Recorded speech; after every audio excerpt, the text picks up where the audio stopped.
Guayco Erika.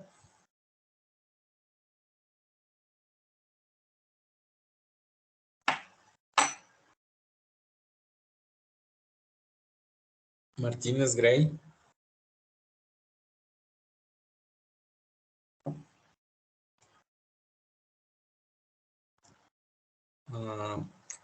Sandoval Alexander.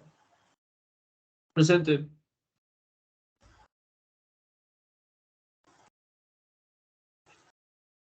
Vega Karen.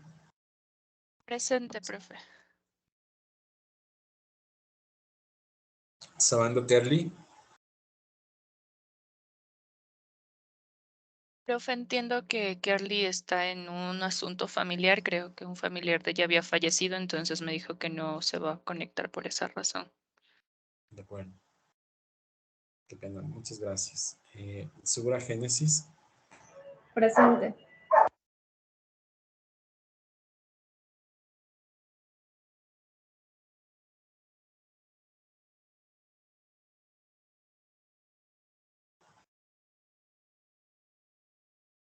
Bueno, vamos inmediatamente a la clase que les tengo preparado para hoy. Profe, buenas tardes, perdón, Guayco. Buenas tardes, compañera. Ya le pongo en la lista. Gracias.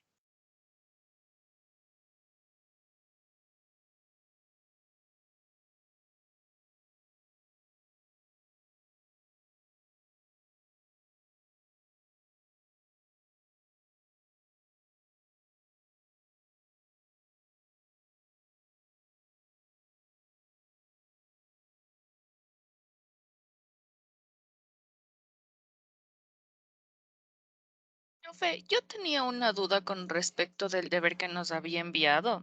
Entonces, no sé si es que esa duda la resolvemos al final de la clase o ahora, sobre todo era con la gráfica de los isocostes em, de la tarea. No sé si es que estaba bien el cálculo que hicimos, porque de hecho lo hicimos con otra compañera. Entonces, no sé si es que esa duda la podemos solventar ahora o más tardecito. En este momento no hay problema. Ya, entonces le voy a compartir la No se preocupe. tarea. Ya, no sé si es que sí se está viendo. Sí. Sí. Sí se ve. Ya. La gráfica de la isocuanta con isocoste nos quedaba de este modo. Ujú.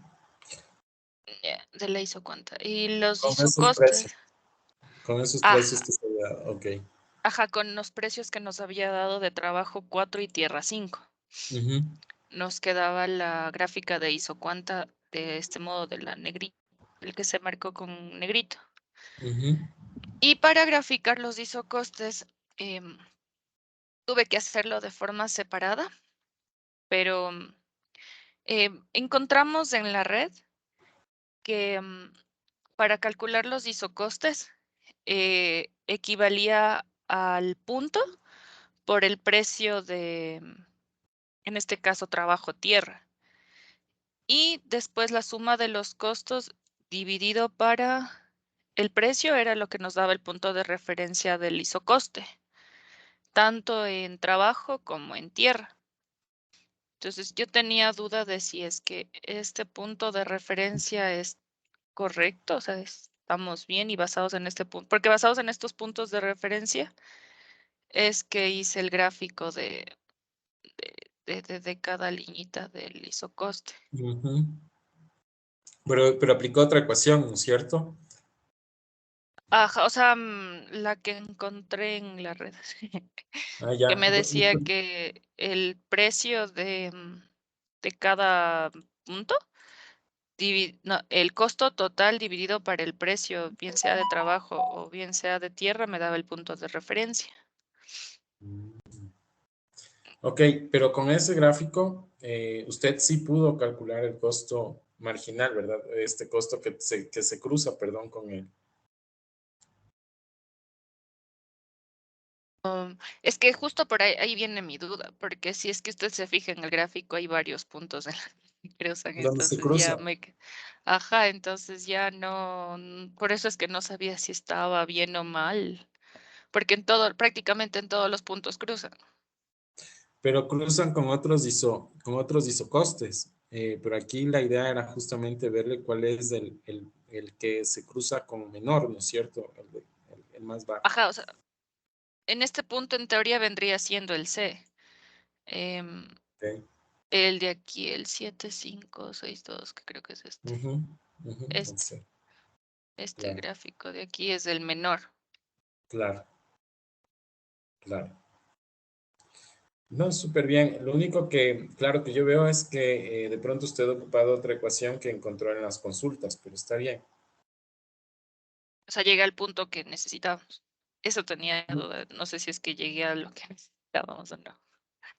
Pero del otro modo, ¿llega al punto o se distorsiona? ¿De cuál? Del que Como, nos... ajá, del que vimos en clase de los isocostes. De este de aquí, de el que influye, era el trabajo más, perdón, el punto de trabajo por el precio más el punto de tierra por el precio, este. Ese es del isocuanto, ¿verdad? Ajá, ¿hizo Ya, cuánto? ese es, para los isocostes, me refería a esas líneas. Había otra manera que habíamos visto de se encontraban, ¿no es cierto?, sus puntos de referencia.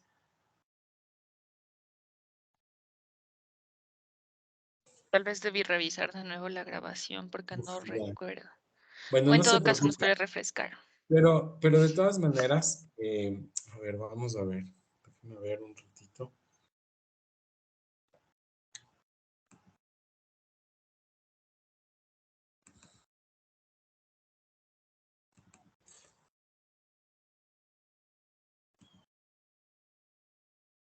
Solo un segundo que voy a revisar.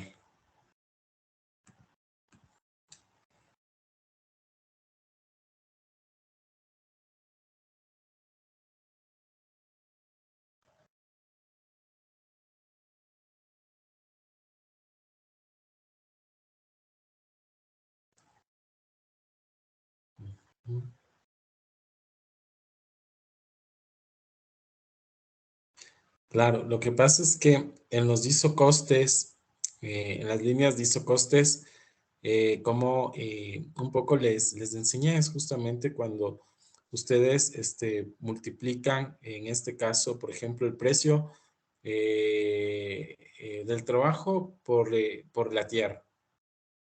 En el caso del ejemplo, perdón, estoy refiriéndome sobre todo al caso del ejemplo que estoy viendo, cómo nosotros calculamos los isocostes.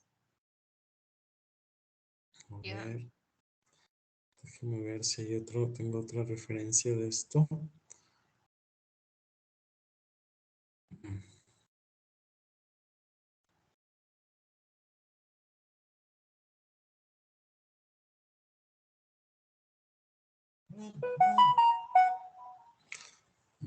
Ya. Em, a ver, le voy a proyectar ya, yo para indicarle esta parte.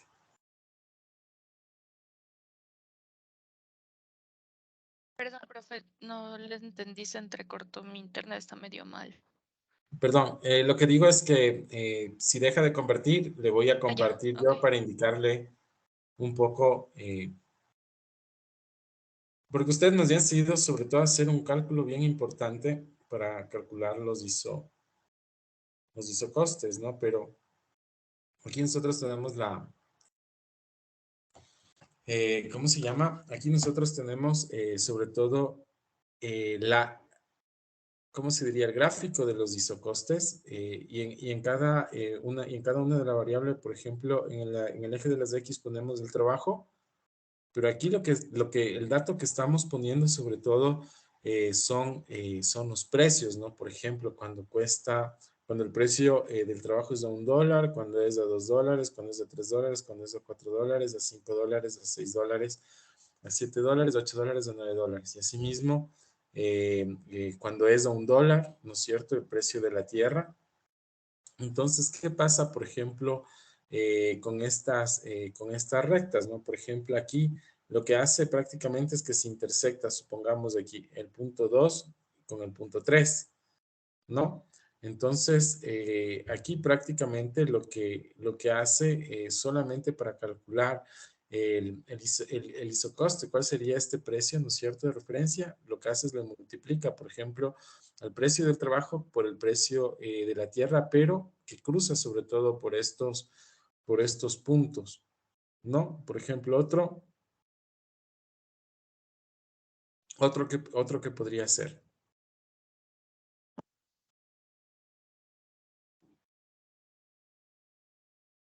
Pero, o sea, a mí me generó conflicto justo este gráfico que nos está mostrando, porque, por ejemplo, si usted se fija, el punto 1 de tierra no necesariamente llega o alcanza a llegar al punto 2 de trabajo. O sea, está como que en la mitad, digamos, era 1,5.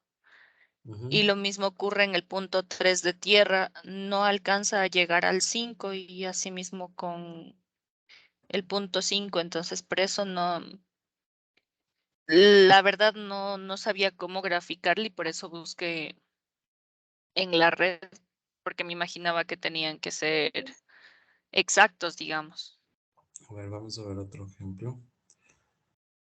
Porque, o sea, con relación a esto, vamos a ver los cálculos del isocoste.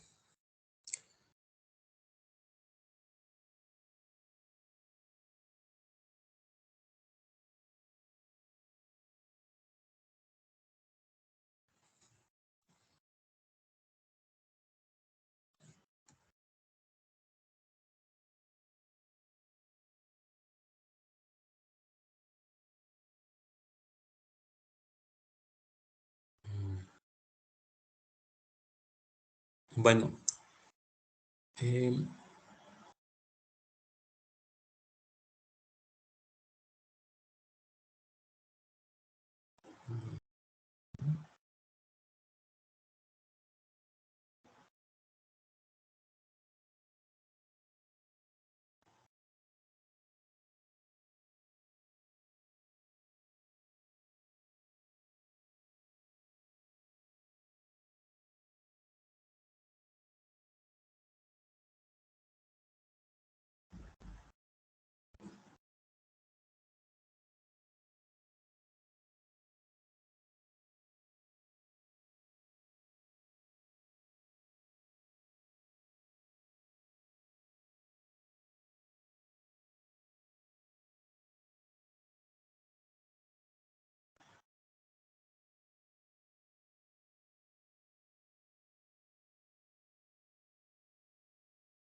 Perdón, estoy revisando si en la teoría tengo la ecuación justamente de los isocostos.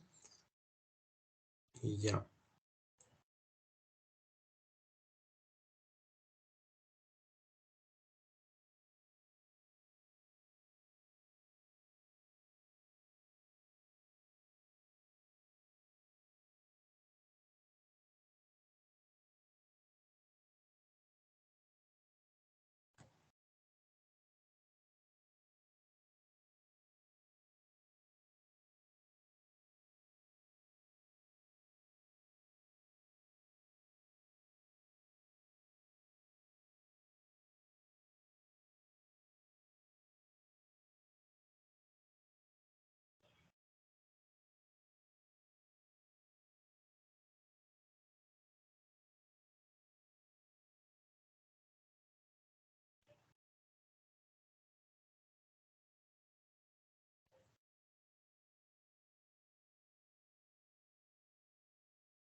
Bueno, justamente estoy revisando la ecuación de los costos totales y 18. Sí, justamente estoy viendo las ecuaciones de cómo sobre todo se puede estimar en este gráfico, que es un gráfico que de alguna manera, ¿cómo les explico?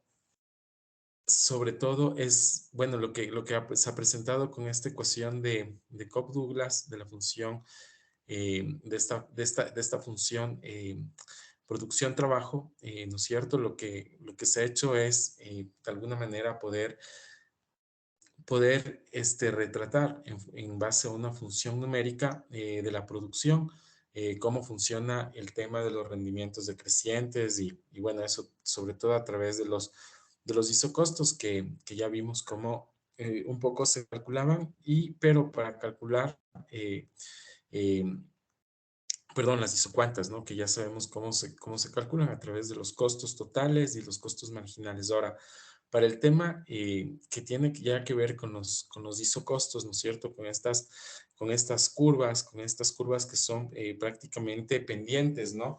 Entonces, bueno, usted ha aplicado una ecuación. Yo pensaba que les había dado la ecuación de los isocostos, pero en realidad lo único que tenemos como referencia sobre todo es el cálculo de la pendiente, ¿no? Que no es otra cosa más que la división que la pendiente sobre todo se calcula en este caso del gráfico del precio de la tierra sobre el precio del trabajo.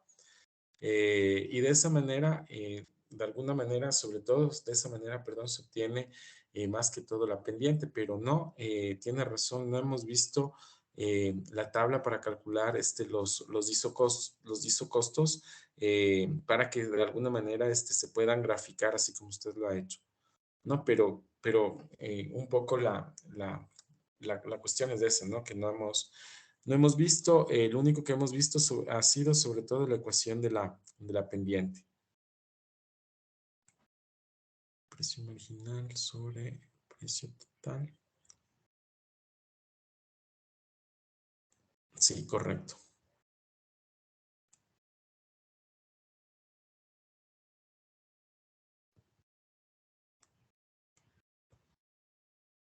Bueno, en tal caso sí me disculpo porque no les he dado esta ecuación, porque como le dije, solo nos hemos quedado en encontrar, hemos llegado sobre todo hasta encontrar la pendiente y lo que prácticamente lo que hemos hecho de alguna manera es como unir los puntos de los costos, ¿no? Claro que en este gráfico no se logran, sobre todo unir exactamente, ¿no? Los puntos de los costos, pero de alguna manera lo que se traza en esta parte son líneas que son de alguna manera producto de la relación entre el precio en este caso, de los factores de producción, ¿no? Tierra, trabajo.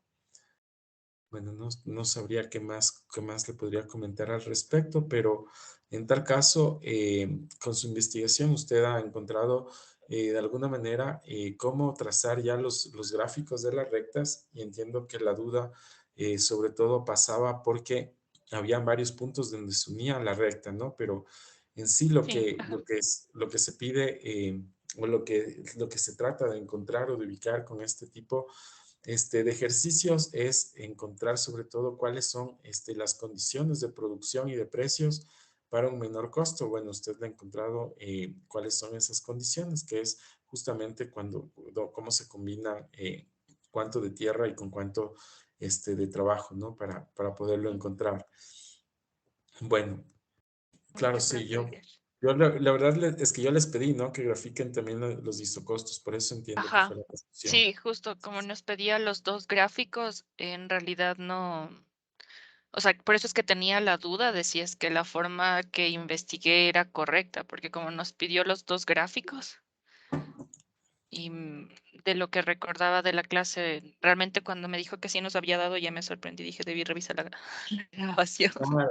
No, sí, lo que hemos visto es la pendiente, el cálculo de la pendiente, pero no hemos visto, o sea, la pendiente que son de estas rectas de los isocostos, pero no, en sí no hemos visto, por ejemplo, la ecuación para calcular las curvas, ¿no? Que son lo que usted encontró, que de alguna manera, cuando le hace, ¿no es cierto? Puede verificar en el gráfico, sobre todo los puntos donde se cruza la curva, pero lo que se trata sobre todo en esta parte eh, ¿cómo se diría? De esta función de producción Cobb-Douglas es de encontrar los costos mínimos, ¿no? Y ahora justamente vamos a mirar un poco más con relación al tema de costos mínimos, eh,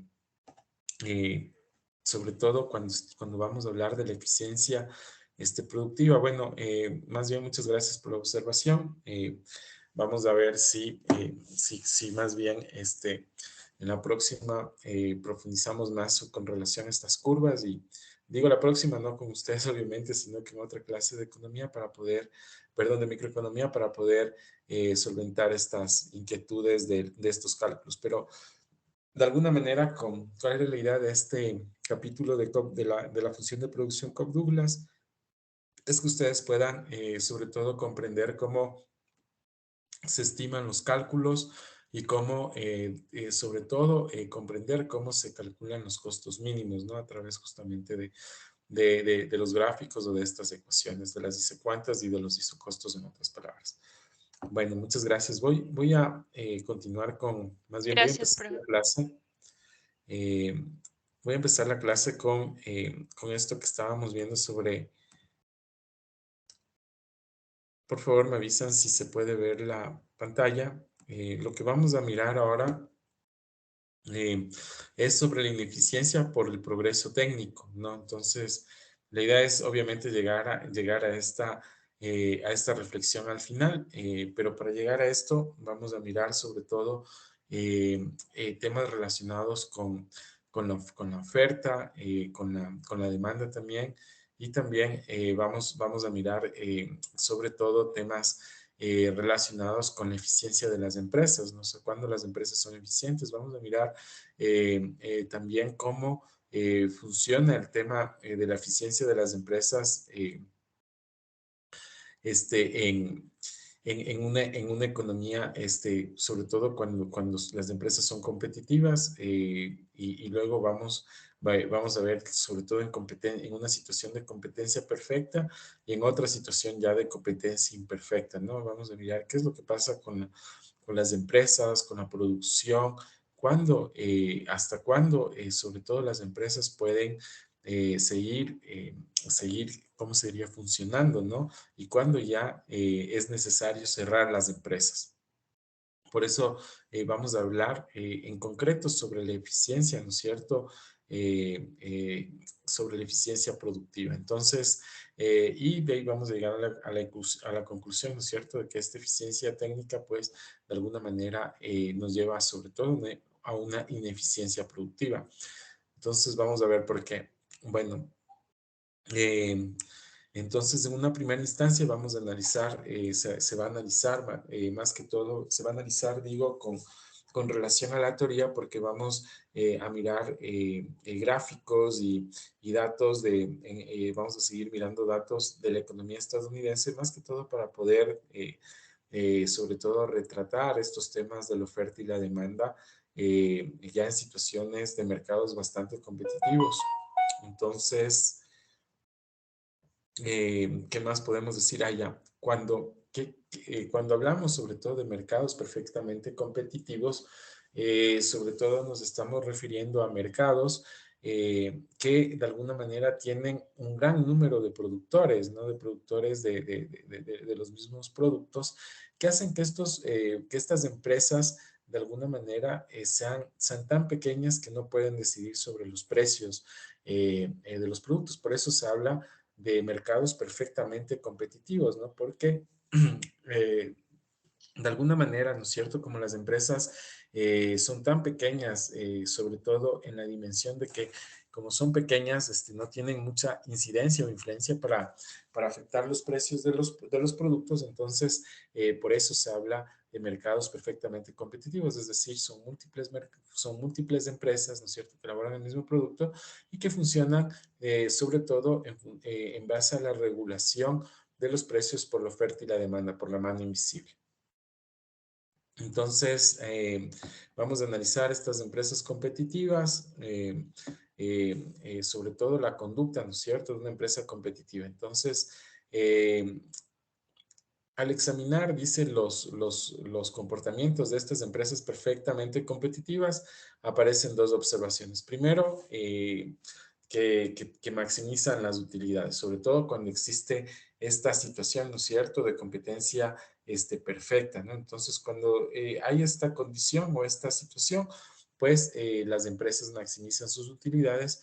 Y segundo, en la competencia perfecta en un mundo de compañías atomizadas, precios aceptantes, ¿no? O sea, sobre todo que todas las empresas aceptan, ¿no es cierto? Es decir, tanto las empresas aceptan los precios de los insumos como los consumidores aceptan los precios de los productos de las empresas. Entonces, ahora vamos a mirar esto que se refiere a la maximización de utilidades. Entonces, las utilidades son como ganancias netas o se la paga que lo que conserva el negocio. Y se representa la cantidad que una empresa puede pagar en dividendos a los propietarios, reinvertir en una planta nueva, ¿no es cierto? Sobre todo cuando hablamos se está refiriendo, ¿no es cierto?, ya a las ganancias que tiene la empresa, entonces ahí salen unos recursos que se pueden, que son para los, ¿no es cierto?, para los propietarios, para los socios, que estos recursos, ¿no es cierto?, se pueden reinvertir en la misma empresa o se pueden utilizar estos recursos para hacer inversiones financieras. Entonces, todas estas actividades, ¿no es cierto?, que surgen a partir de las utilidades, todas estas actividades que surgen a partir de las actividades le generan un valor para la empresa, propietarios. Las empresas maximizan sus utilidades porque eso maximiza sobre todo económico para los propietarios, ¿no? Este es el principio de la maximización de las utilidades. Permitir que las utilidades sean inferiores máximo es como pedir un recorte de sueldo, lo cual muy pocos propietarios de negocios aceptarían.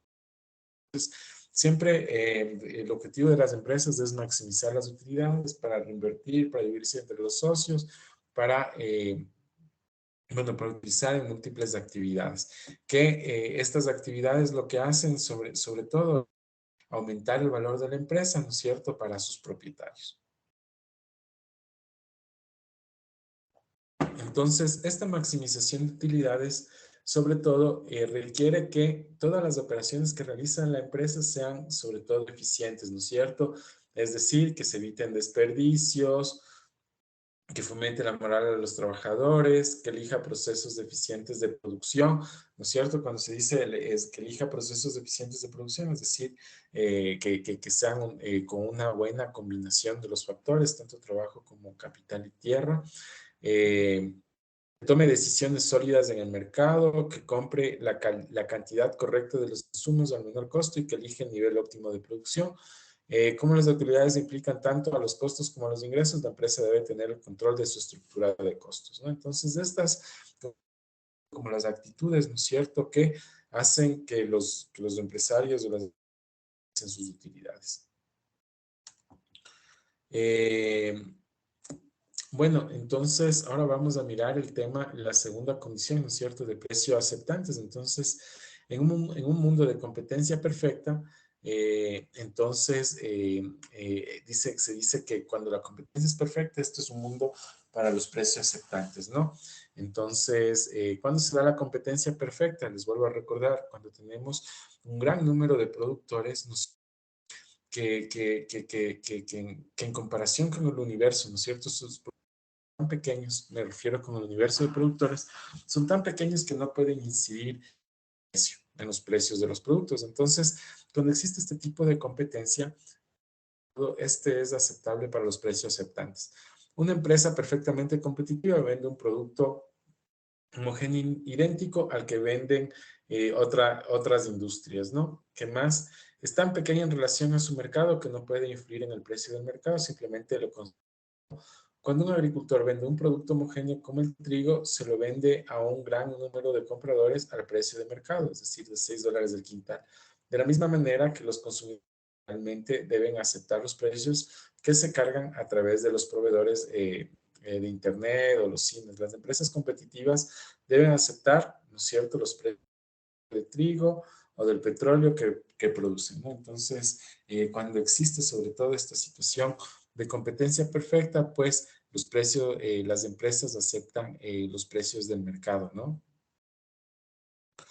¿Qué más podemos ver? El competidor perfecto, precio aceptante, puede describirse al observar cómo es la demanda que enfrenta perfectamente competitiva. Entonces ya vamos a ver en la siguiente figura, dice que se muestra el contraste entre la curva de la demanda de la industria y la curva de la demanda que se enfrenta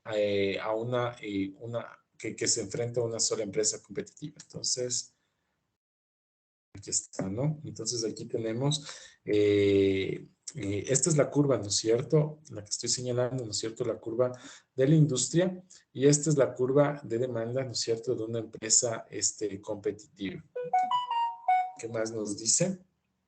Y con relación a esto, dice, como una industria competitiva está poblada por empresas que son pequeñas en relación con el mercado, el segmento de la curva de demanda no es más que un pequeño segmento de la curva de la industria. Gráficamente, la porción de la curva de la demanda competitiva es tan pequeña que para el ojo liliputiense del competidor perfecto, la curva de la demanda parece totalmente horizontal o infinitamente elástica, ¿no? Entonces, como aquí, ¿no es cierto?, estamos hablando de la industria, de varios competidores, entonces se puede mirar bien sobre todo la curva de la demanda, pero en una empresa competitiva, ¿no es cierto?, que es una de múltiples empresas que elaboran el mismo producto, pues casi su presencia, ¿no es cierto?, se le puede ver que tiene una demanda bastante elástica.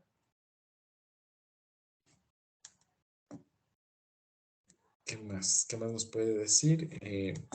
Y esto se debe sobre todo a que se muestra que la elasticidad de un único proveedor parece mucho mayor que la de todo el mercado, ¿no? Entonces,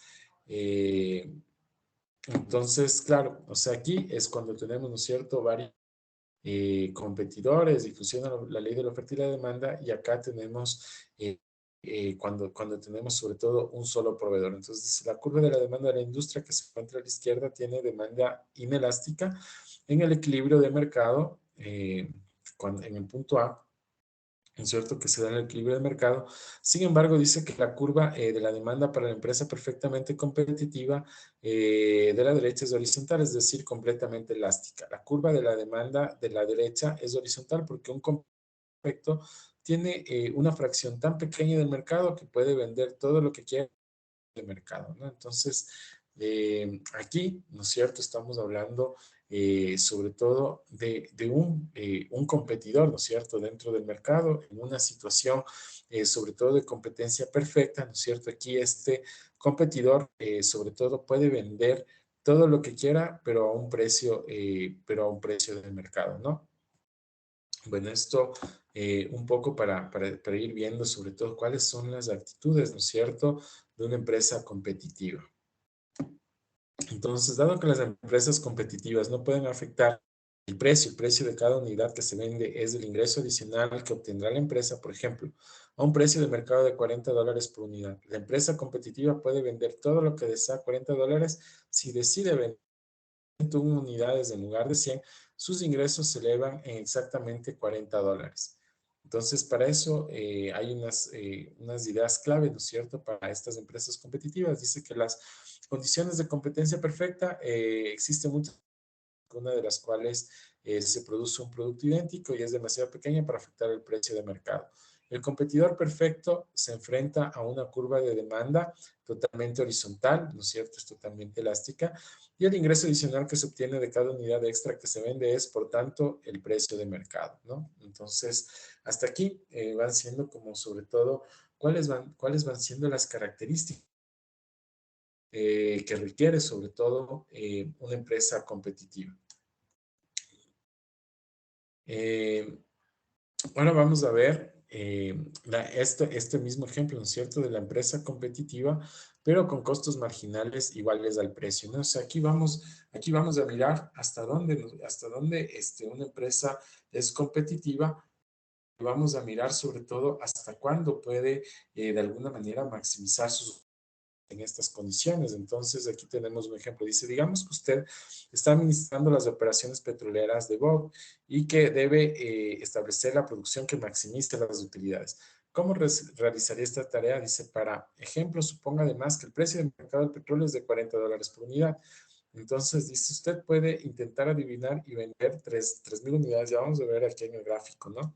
Entonces, aquí tenemos sobre todo cómo una empresa puede maximizar las utilidades en el nivel, sobre todo cuando la producción, eh, perdón, cuando la producción marginal es igual al precio, ¿no? El costo promedio del costo marginal, perdón, es igual sobre todo al precio. Entonces, aquí nos estaba diciendo, ¿no? Que dice que se puede vender, ¿no es cierto?, 3,000 unidades. Entonces, nos vamos a ubicar aquí en esta parte de las 3,000 unidades. Y dice, produce un rendimiento total de $40. ¿Y qué más nos dice? Y nos dice con un costo total de $130,000. Entonces aquí tenemos, ¿no es cierto?, $130,000, la producción, una cantidad de producción de $3,000 a un precio de $40. ¿Qué más nos dice el gráfico? Por lo que la empresa incurre una pérdida. Listo, dice, con un costo, ¿no es cierto?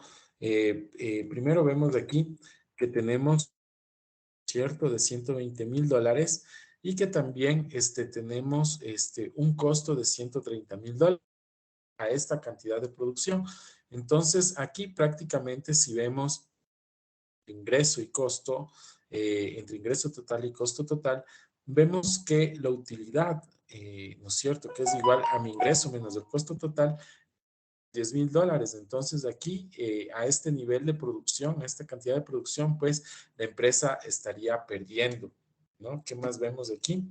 estaría perdiendo $10,000. Dice, de la economía que usted ha aprendido a considerar las decisiones marginales o incrementales y por ello analiza el efecto de vender unidades adicionales. Los ingresos por cada unidad son de, mientras que el costo marginal es solamente de $21, ¿no? Entonces aquí hay otro dato, ¿no es cierto? Que nos da también el costo marginal, ¿no es cierto? Tenemos nuestro precio que es de $40, pero a este precio, dólares, tenemos un costo marginal de $21.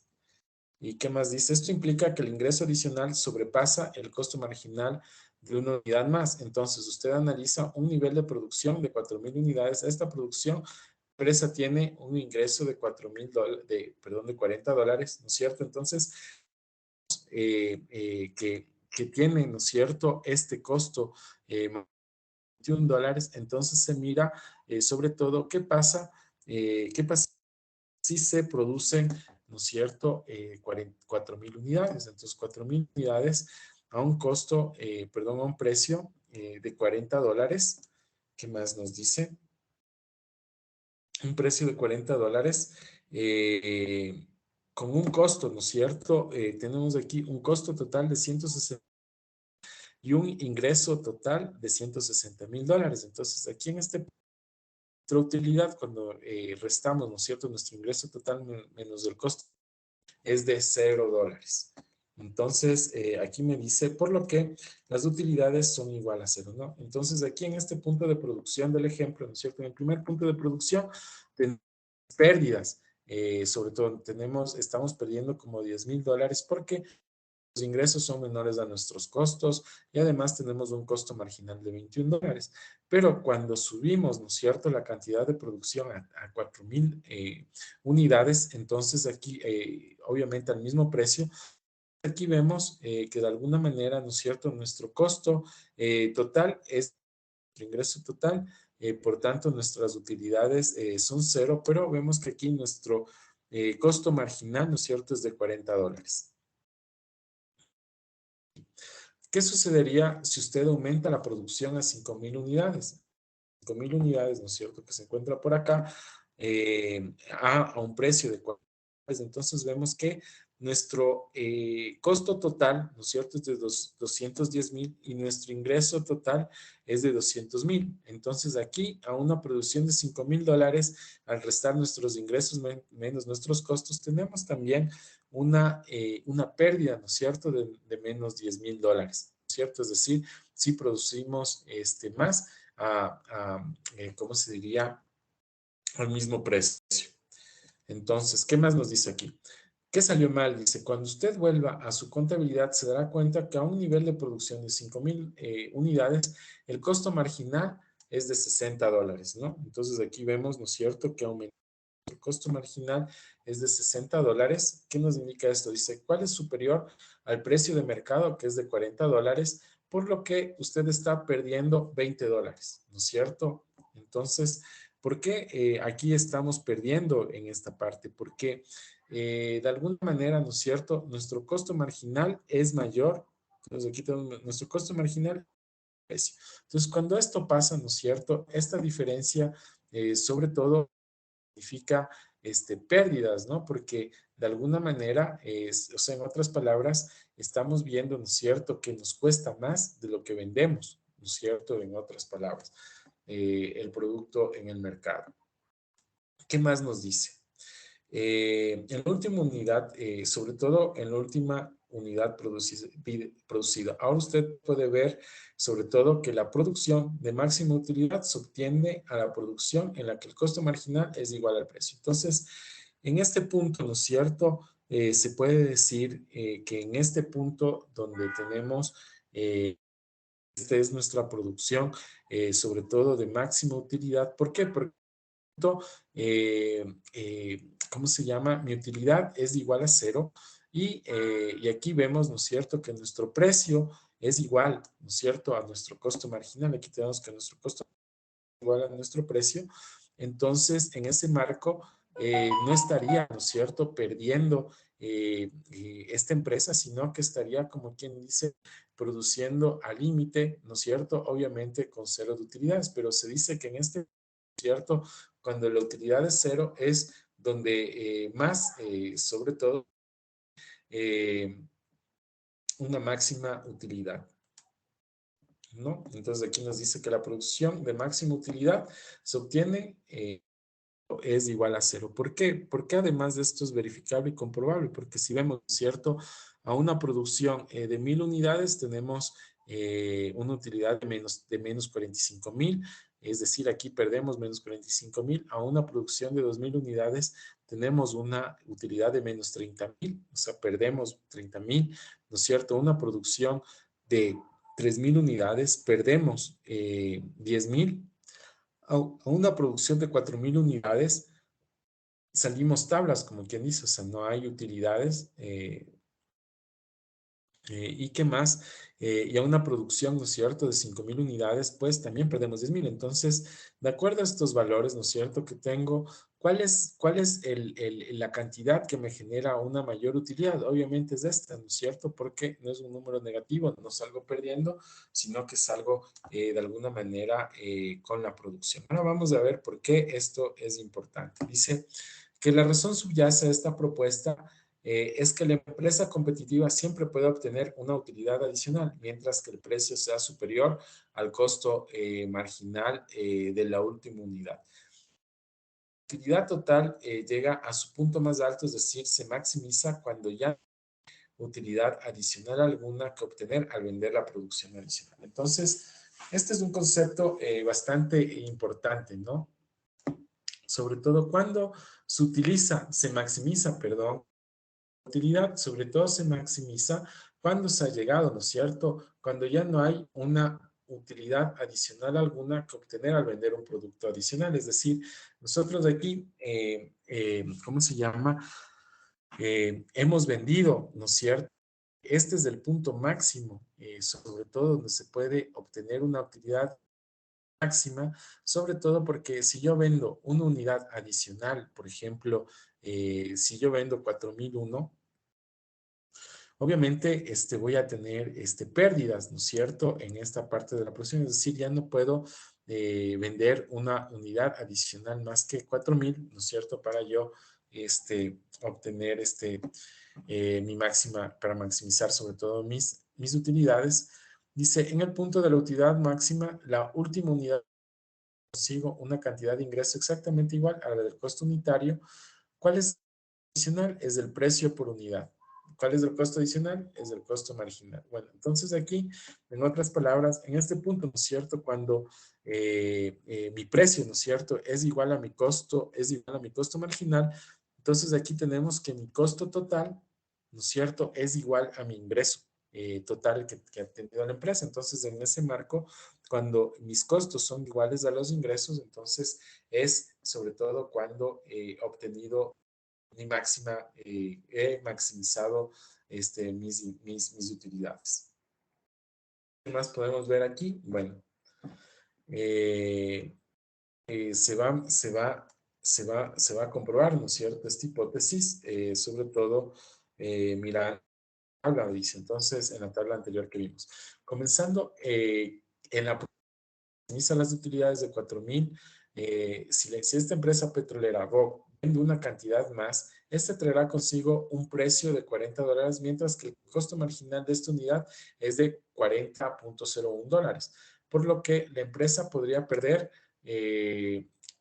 en la 4000 unidad, dice, de manera semejante, la empresa podría obtener $0.01 si produjera una unidad menos. Esto demuestra que la producción de utilidad máxima de la empresa se da exactamente cuando tenemos 4000 unidades de producción donde el precio es igual al costo marginal. Entonces, claro, si se produce una unidad adicional, lo que dice prácticamente, ¿no es cierto?, es que se podría perder, ¿no es cierto?, un centavo. Si produce una unidad adicional, dice lo propio es que pudiera elaborar una unidad cuando elaboramos una unidad menos de 4000, es decir, nos encontramos en 3900 y vemos, ¿no es cierto?, que por un lado el ingreso es menor a nuestro costo total Y también vemos que nuestro costo marginal, ¿no es cierto? Bueno, aquí todavía se puede sacar ventaja porque es menor a nuestro precio, pero sin embargo, cuando yo le resto, ¿no es cierto?, el ingreso del costo total, igual aquí tengo una pérdida, ¿no es cierto?, de 1 centavo de menos, 0.01. Entonces,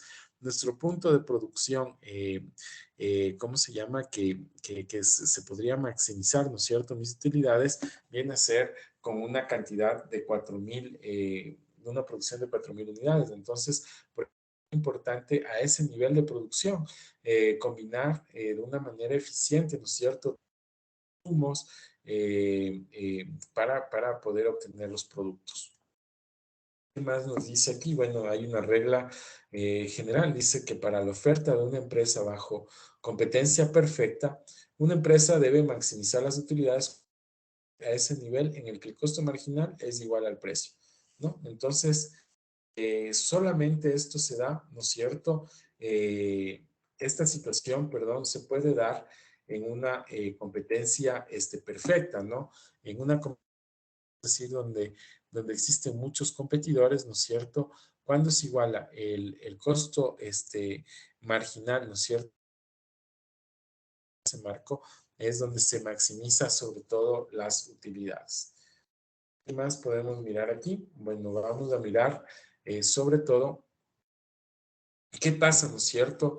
Cuando el precio es de $40, la empresa consulta sus datos y encuentra que el nivel de producción que corresponde a un costo marginal de $40 es de 4.000 unidades. La cantidad de las utilidades se ubica en la intersección entre la línea del precio de $40 y la curva de costo marginal en el punto B, ¿no? Entonces aquí, ¿no es cierto? En este punto, cuando tenemos, ¿no es cierto?, el producto, un precio de 40. Entonces, es aquí, ¿no es cierto?, donde, y además, no solamente vemos que cuesta $40, sino que aquí tenemos, ¿no es cierto?, la cantidad de producción que son 4.000 unidades. Entonces, este viene a ser como el punto de equilibrio, ¿no es cierto?, el punto donde se maximiza más mis utilidades y además desde el punto donde se iguala, ¿no es cierto?, el precio con el costo marginal. ¿Qué más me dice este tema? Eh, me dice, este ejemplo se diseñó para que en la producción de maximización de las utilidades la empresa tenga 0 utilidades donde los ingresos totales son iguales a los costos. El punto B es el punto de utilidad. El nivel de producción al cual la empresa obtiene 0 utilidades económicas en el punto de 0 utilidades, el precio es igual al costo promedio, por lo que los ingresos apenas cubren los costos, ¿no? Es punto. ¿Y qué más nos puede decir este gráfico? La curva de costo marginal dependiente positiva es una curva de oferta al precio de mercado correspondiente, ¿no? Entonces, de aquí dice que esta curva, ¿no es cierto?, del costo marginal viene a ser igual a la curva de oferta. ¿Qué más me dice?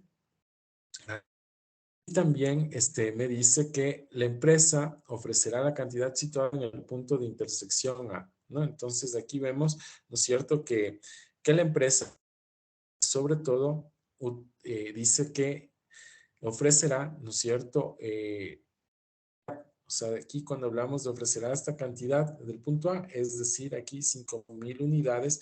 Nosotros ya vimos qué pasaba cuando la empresa ofrecía, ¿no es cierto?, unidades del producto. Prácticamente en este punto, ¿no es cierto?, el costo marginal, como podemos ver aquí, es mayor al, ¿cómo se llama?, al precio, ¿no es cierto? Y en este marco, que de alguna manera, de pérdidas de dinero, ¿no? En este punto de equilibrio en A. Pero dice que siempre la empresa, ¿no es cierto?, va a ofrecer a este precio, ¿no es cierto?, esta cantidad de 5.000 unidades. ¿Qué más me dice? Explique por qué los puntos de intersección C y B representan los precios de equilibrio. Bueno, aquí tenemos los puntos de intersección C y B, ¿no es cierto? Aquí, de alguna manera, se dice que estos representan los puntos de equilibrio y ya vamos a ver por qué representan estos los puntos de equilibrio. Y también me dice que esta área, ¿no es cierto?, que se encuentra aquí entre A y B, viene a ser como representar de alguna manera como la pérdida, ¿no es cierto?, a un precio, la pérdida sobre todo de sus ganancias. Entonces, ¿qué pasa si la empresa elige la producción incorrecta? Es decir, ¿qué pasa si la empresa es ineficiente? Entonces me dice, suponga que la empresa elige el nivel de producción A. Entonces, ¿cuál es el nivel de producción A? Es este que se encuentra acá arriba, ¿no es cierto? Es decir, la empresa elige producir 5,000 unidades a $60. Entonces, ¿qué más? Suponga que la empresa elige el nivel de producción A cuando el precio de mercado es de $40. Entonces aquí veíamos que lo que pasaba en ese punto, ¿no es cierto?, era que el costo marginal era de $60. Esto sería perder dinero porque las últimas unidades tienen costos más del precio de equilibrio, ¿no?, que es de $40. La pérdida de utilidad si la empresa produce por error en A se calculará por medio del triángulo, ¿no? Entonces, si la empresa llega a producir, ¿no es cierto?, en este punto 5,000 unidades, entonces aquí en este triángulo, sobre todo, se va a quedar se va a cuantificar sobre todo cuánto es la pérdida que adquiere la empresa por haber tomado, ¿no?, de producir 5,000 unidades. Dice, ¿qué más me dice?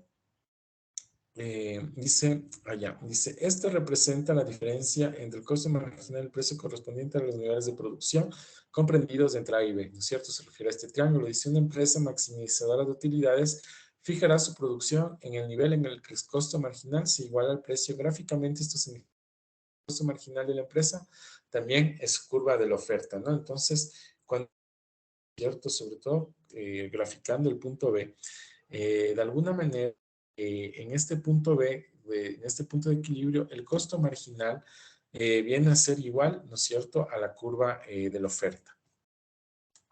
¿Ok? Y vamos a ver qué pasa esta situación, ¿no? Entonces, estamos viendo todo cuando una empresa, de alguna manera, contablemente y económicamente está llegando sobre todo a su límite de cierre, ¿no es cierto? Es decir, cuando ya sus operaciones no dan más, vamos a ver sobre todo qué es lo que pasa, cuáles son las condiciones, ¿no es cierto?, que tiene que tener una empresa para que cierre.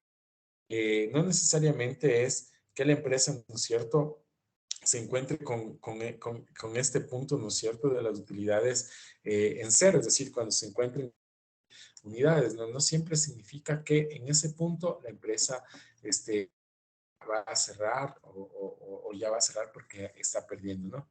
Entonces aquí dice, la regla general de la oferta de una empresa deja abierta una posibilidad, a saber que el precio sea tan bajo que la empresa desee cerrar.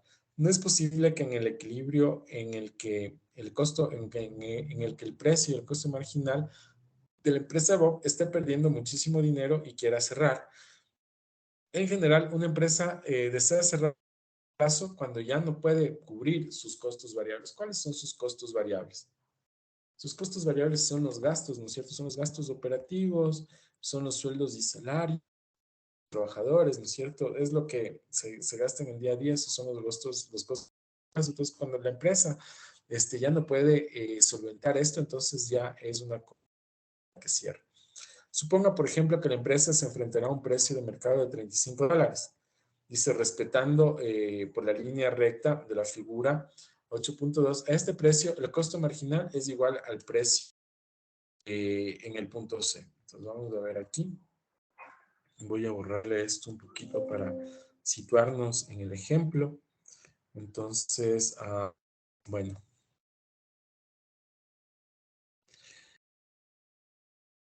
Dice, ¿qué pasa si el precio, ¿cierto?, llega a $35? Es decir, ya no es a $40, sino a $35. Entonces vamos a tener un nuevo, ¿no es cierto?, punto de equilibrio que es el punto C.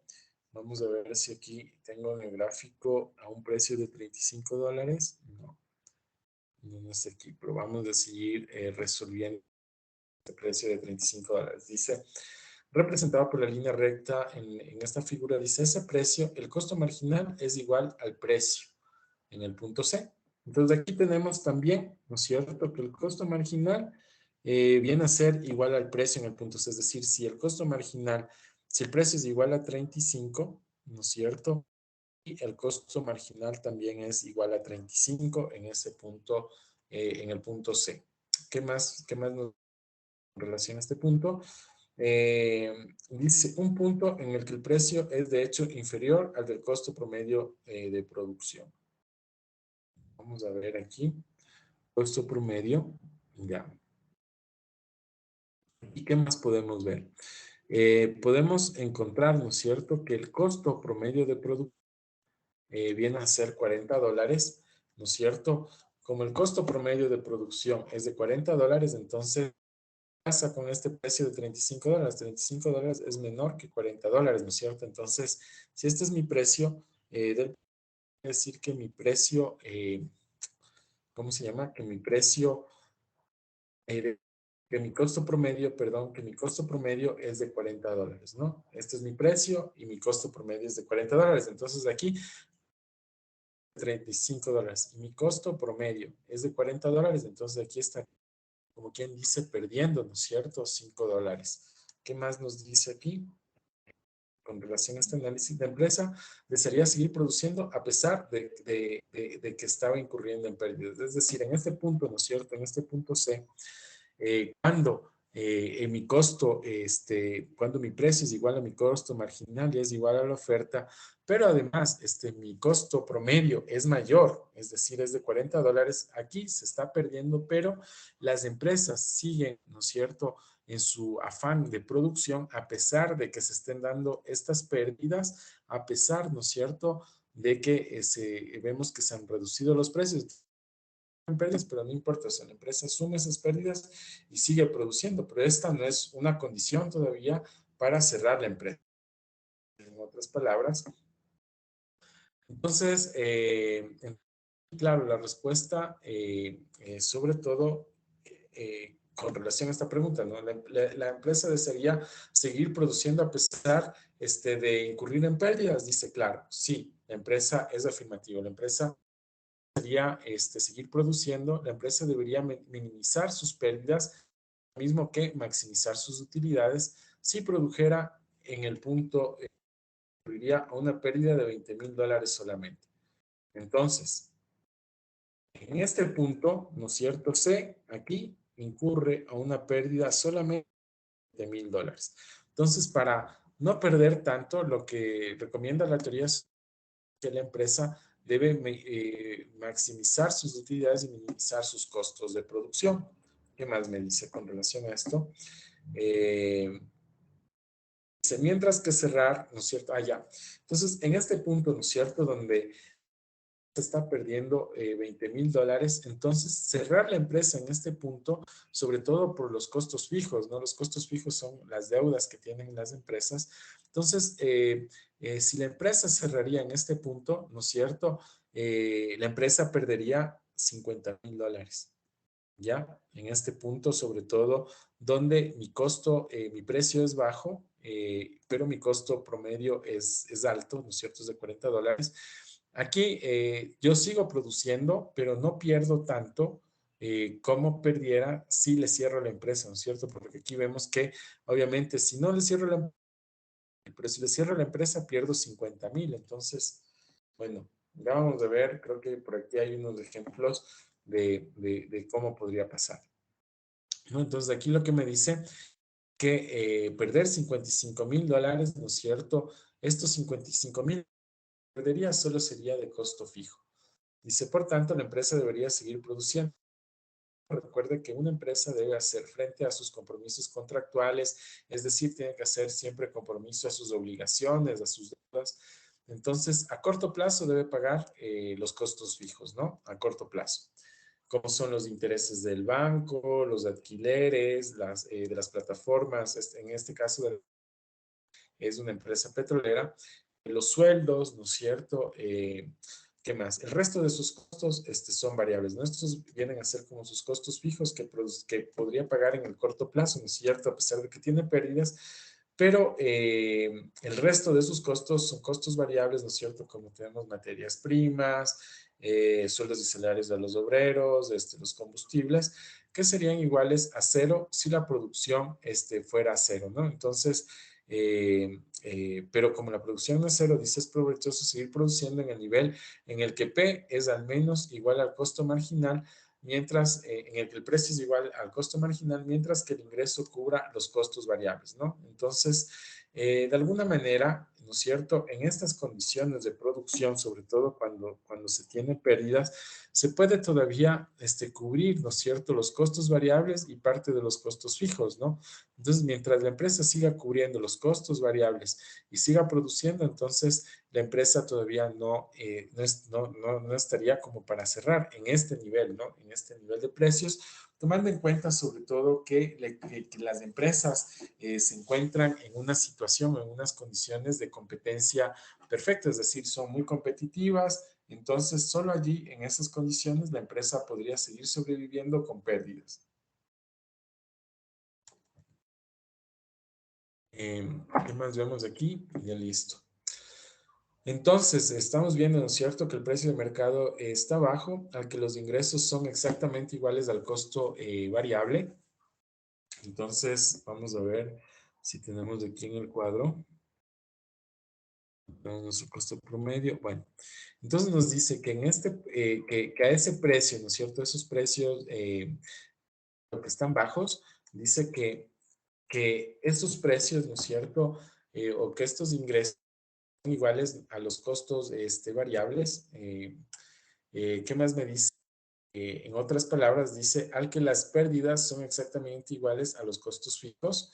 Entonces dice, se denomina punto de cierre, ¿no? Entonces, en el punto más crítico, ¿no es cierto?, donde los ingresos son iguales al costo variable, es decir, todo lo que ingresa sobre todo se va a pagar y salarios, ¿no es cierto? Se va a comprar materias primas. Entonces, este es el punto que se le denomina como punto de cierre de una empresa. Dice, a los precios superiores al punto de cierre, la empresa producirá a lo largo de su curva del costo marginal, donde incluso que perdiera dinero, perdería más si cerrara.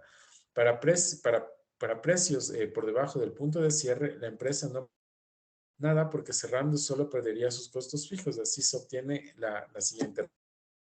¿Cuál es esta regla de cierre? El punto de cierre es aquel en el que cubren exactamente los costos variables o en el que las pérdidas son iguales a los costos fijos. Cuando el precio asciende por debajo de los costos variables, perdón, cuando el precio desciende, ¿no es cierto? Se baja por debajo de los costos variables, la empresa maximiza sus utilidades, minimiza sus pérdidas cerrando el negocio, ¿no? Entonces, en estas condiciones, claro, o sea, ningún negocio ya no es rentable. Entonces, sobre todo cuando sus ingresos solo sirven para cubrir sus costos variables y, por otro lado, sus pérdidas, ¿no es cierto?, son iguales a sus costos fijos, es decir, cuando empieza a perder lo mismo que en la misma cantidad que lo que le cuesta la deuda, entonces en ese punto es un punto de cierre de las empresas. Entonces aquí vamos a ver sobre todo cómo se grafica este punto de cierre. Dice, bueno, aquí vemos sobre todo el punto de cierre, ¿no es cierto? Que en este caso sería, y en el punto, ¿no es cierto? En este punto la empresa, ¿no es cierto? La empresa tiene ¿cómo se diría? Sus precios son iguales a su costo marginal, sus utilidades son cero. ¿Qué más podemos decir con relación a este? Bueno, aquí en este punto de equilibrio, entonces la empresa aquí estaría maximizando sus utilidades, pero ¿qué pasa si bajan los precios, ¿no es cierto? Si el precio baja, aquí en este punto, ¿no es cierto? Tenemos, en el M' tenemos que, igual, ¿no es cierto? Que el precio es igual al costo marginal, pero sin embargo, a pesar de que tenemos que el precio sea igual al costo marginal, tenemos que el precio, ¿no es cierto?, es menor que el costo promedio. ¿Qué más tenemos en este punto? Bueno, en este punto dice que es un punto de cierre, ¿no es cierto? Dice, la curva de oferta de la empresa se desplaza en sentido descendente a lo largo de la curva, ¿no es cierto? A lo largo de la curva de costo marginal dice que se baja o desciende, ¿no es cierto? La curva de la oferta de esta empresa.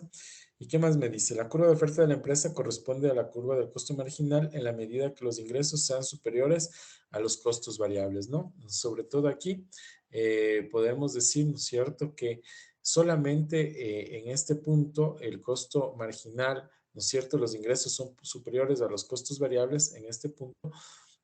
Una vez que el precio, ¿no es cierto?, desciende por debajo del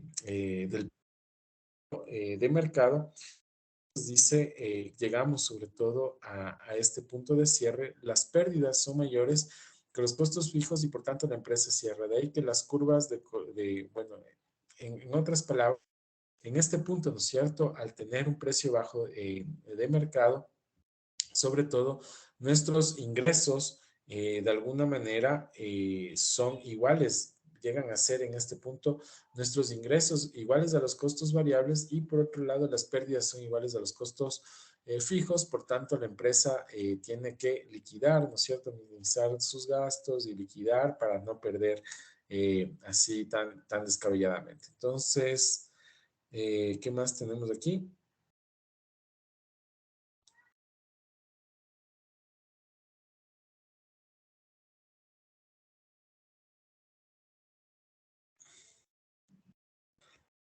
Ya.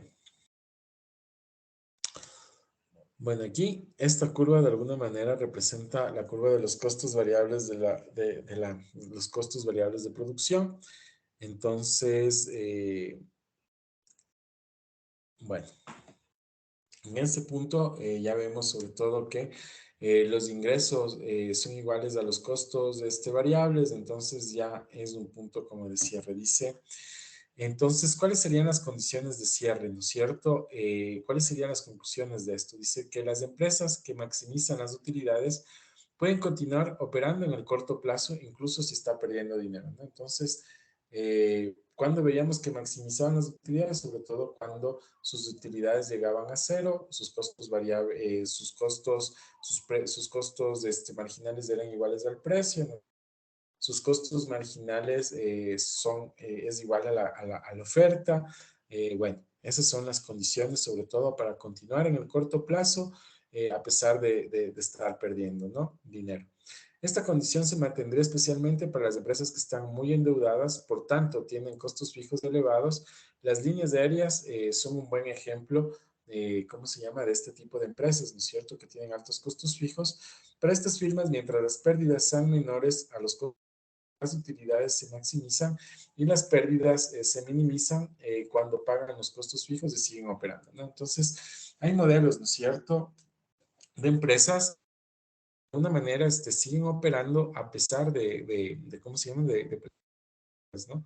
Entonces, pero esto sobre todo se mira en el corto plazo. Acá hay empresas que de alguna manera en estas condiciones eh, eh, pueden minimizar sus costos y maximizar sus utilidades. Bueno, ahora vamos a ver en la misma reflexión sobre todo cuál es el comportamiento de la empresa, de la oferta en las industrias competitivas. Entonces aquí vemos la oferta de mercado es la suma de la curva de todas las ofertas de las empresas. Entonces aquí se dice que la curva de la oferta del mercado de un bien se obtiene sumando horizontalmente las curvas de las ofertas de todos los productores de ese bien. Sobre todo aquí estamos, continuamos, ¿no es cierto?, en la reflexión más bien de unas condiciones de producción totalmente competitivas, es decir, hay muchas empresas que producen el mismo producto, que son tan pequeñas de las empresas como para tomar o poder incidir en los precios. Entonces, bueno, eso es un poco las características. Entonces, bueno, ahora vamos a mirar, sobre todo en el siguiente gráfico, ¿no es cierto?, tenemos la oferta, ¿no es cierto?, de varias empresas, cuáles van haciendo las curvas de oferta de varias empresas, ¿no es cierto? Y nos dice que la suma, ¿no es cierto?, de varias curvas de ofertas viene a representar como la oferta de mercado, ¿no? ¿Qué más podemos ver? Dice que con relación a las curvas de la oferta, ¿qué más? Dice, a precio de $40, la empresa A obtendrá 4,000 unidades, mientras que la empresa B obtendrá 11,000 unidades. Entonces, ¿no es cierto? A un precio de $40, vemos de alguna manera que la empresa A, ¿no es cierto? Puede vendernos $40, 5,000 unidades, mientras que la empresa, perdón, 4,000 unidades, B, puede vender, ¿no es cierto?, 11,000 unidades al mismo precio, a $40. ¿Qué más nos dice? Ya. De aquí vemos que de alguna manera, ¿qué más nos dice? Dice un precio de $40, la empresa ya 4,000 unidades, mientras que la empresa B ofertará 11,000 unidades. Por tanto, la curva de oferta de la industria que se muestra suma las dos ofertas que se encuentran en un total de 15,000 unidades, ¿no? Entonces, de alguna manera, lo que hace, ¿no es cierto?, la suma de las ofertas es sumar, ¿no es cierto?, las cantidades totales que se venden en el mercado. Entonces, en este ejemplo donde tenemos dos empresas, entonces la cantidad total que se vende en el mercado son 15,000 unidades. Dice a un precio de $40. Si subiera 2 millones de empresas en lugar de 2, seguiría obteniendo la producción de la industria sumando las cantidades de 2 millones de empresas al precio vigente, ¿no? Entonces, esto sobre todo es para retratarse, ¿no es cierto? Cuando hablamos de la oferta de mercado, de alguna manera nos estamos refiriendo sobre todo de todas las ofertas de las empresas que producen en esa línea en concreto, ¿no? Entonces, de ahí sale cuánto es la cantidad total, ¿no es cierto?, que se oferta en un mercado en concreto. Bueno, siguiendo sobre todo en la reflexión de la eficiencia productiva, vamos a mirar sobre todo el equilibrio en el corto y en el largo plazo, ¿no? Entonces, vamos a mirar sobre las variaciones de la demanda producen mayores ajustes en los precios y menores ajustes en la cantidad de lo que hacen a largo plazo. Dice, puede entenderse esta observación si distingue dos periodos de equilibrio de mercado que corresponden a diferentes categorías de costos. Uno, el equilibrio de mercado a corto plazo, cuando cualquier modificación de la producción debe utilizar la misma cantidad fija de capital. Y el otro es el equilibrio a largo plazo, ¿no es cierto?, cuando el capital y todos los demás factores son variables y las empresas entran y salen libremente de la industria. Entonces vamos a ver, sobre todo en el corto plazo, dice, la distinción entre equilibrio de corto y largo plazo se ilustra en una muestra, dice, por ejemplo, el mercado de pescado fresco que suministra una flota pesquera local. Suponga que aumenta la demanda de pescado. Este aumento se representa por medio de un desplazamiento, ¿no es cierto?, de la demanda hacia la derecha. Vamos a mirar el gráfico, ¿no es cierto? Aquí tenemos, ¿no es cierto?, el desplazamiento en el corto plazo, tenemos el desplazamiento de la curva de la demanda hacia la derecha, hacia arriba. ¿Qué más me dice? Al subir los capitales de los barcos pesqueros querrán aumentar sus capturas. En el corto plazo no pueden construir nuevos barcos, pero sí pueden contratar más hombres y trabajar más horas. Producirá una mayor cantidad de pescado a lo largo de la curva de la oferta a corto plazo, que se muestra en la figura. La curva de la oferta a corto plazo intersecta la nueva curva de la demanda, ¿no? Entonces, sobre todo que al aumentar, ¿no es cierto?, ¿cómo se diría?, los precios, ¿no es cierto?, se aumenta de alguna manera también la cantidad, ¿cómo se diría?, vendida, ofertada, sobre todo porque se incrementa esta cantidad de producción por la demanda, y para que esto tenga una respuesta, obviamente la empresa contrata más mano de obra para que aumente la producción, ¿no? Sobre todo en esa respuesta. Dice la oferta a corto plazo intersecta la nueva curva de la demanda y se viene a un nuevo punto de equilibrio, ¿no? Esto en el mercado de la pesca a corto plazo. Ahora vamos a ver en el largo plazo. Dice, el aumento de precios provoca un incremento en la construcción de barcos, ¿no? Entonces, este incremento ya en el largo plazo, ¿no es cierto? Este incremento que se dio en el corto plazo, ¿no es cierto? Ya en el largo plazo, este incremento de alguna manera hace que la industria, ¿no es cierto?, llegue a perfeccionarse, ¿cómo sería?, construir más barcos. También es posible que se creen o que entren nuevas empresas en la industria de manera que la curva de la oferta a lo largo llegue al equilibrio en una intersección. Bueno, aquí no es otra cosa que cuando esto sucede, ¿no es cierto? En el largo plazo, entonces todas las empresas se adecúan, se fortalecen, compran más barcos. Entonces, esto hace que de alguna manera la oferta, perdón, la curva de la demanda, también se desplace hacia un nuevo punto de equilibrio, ¿no? En el largo plazo. En el largo plazo vemos que de todas maneras, al incrementarse el precio, también se incrementa la cantidad, desplazando sobre todo la curva de la demanda hacia la derecha. ¿Qué más nos dice? Incluso dice el número de barcos, de astilleros y de empresas al nuevo nivel de demanda. Ya, perfecto. O sea, las condiciones económicas en el largo plazo se ajustan, ¿no es cierto?, a la situación, sobre todo que se ha venido dando o que da como cuál es el efecto a un efecto que es en el equilibrio de corto plazo. ¿Qué más podemos ver aquí? Ya, y vemos cuáles son las condiciones, ¿no es cierto?, del costo en el largo. Lo que vemos aquí es que lo que se puede mirar es que las empresas pueden producir, ¿no es cierto?, en curvas idénticas, pero ¿qué es lo que pasa? A largo plazo será horizontal en el costo medio mínimo a precio de unidad. Bueno, aquí lo que vemos, ¿no es cierto?, es que estas curvas, ¿no es cierto?, siempre a la final tienden a desplazarse sobre todo hacia arriba. Dice, si la industria utiliza un factor específico, esa propiedad como una escasa propiedad con frente a la playa, la curva de la oferta a largo plazo debe tener pendiente positiva, ¿no es cierto?, ir creciendo, puesto que para una producción mayor se utilizan insumos menos adecuados. Bueno, en otras palabras, en el largo plazo, ¿no es cierto?, lo que demuestra sobre todo la industria es que la oferta sobre todo siempre sigue expandiéndose, ¿no es cierto?, con una pendiente positiva. ¿Qué más nos dice acá? Suponga que existe una oferta relativamente limitada de algunos de los insumos que se utilizan en la industria, por ejemplo, tierra fértil para viñedos en la industria de vino o pocas propiedades frente a la playa para las vacaciones de verano. Entonces, la curva de la oferta para las industrias de vino y turística tendrá una pendiente positiva, como se muestra, ¿cierto? Sobre todo, una pendiente, sobre todo, quiere decir positiva de crecimiento de la oferta. Lo que se tiene en el largo plazo.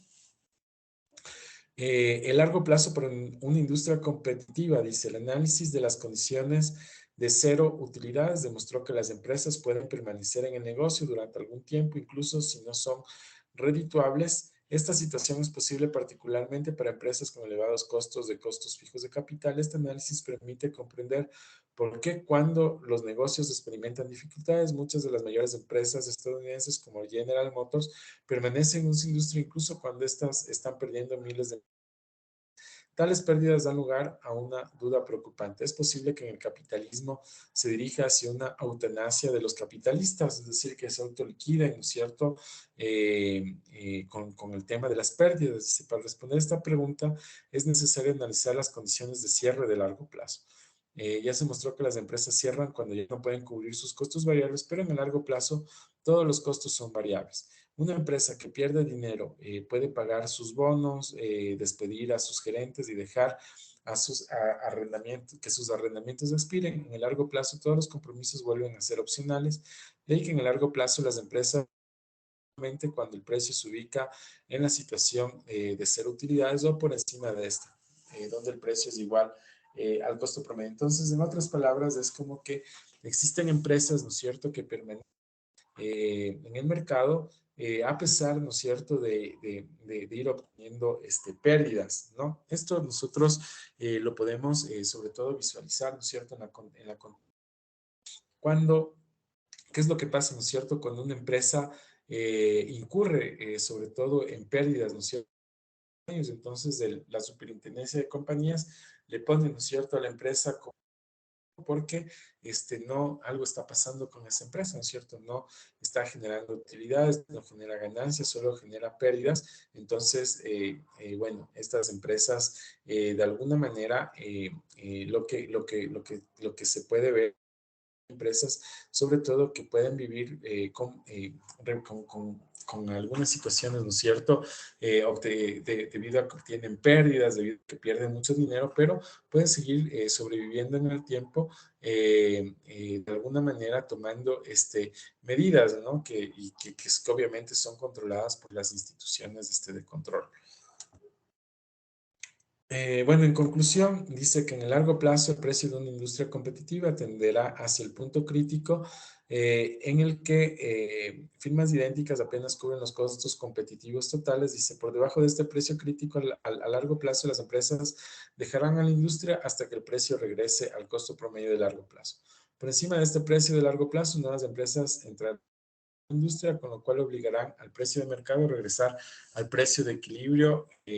Bueno, eso es un poco, sobre todo hay que entender que esta situación o estas condiciones que estamos viendo en las empresas se dan cuando las condiciones son de competencia perfecta, es decir, todos compiten, ¿no es cierto? No hay oligopolios, no hay, sobre todo, pocas mercados, sino toda esta situación se da en un escenario de competencia perfecta.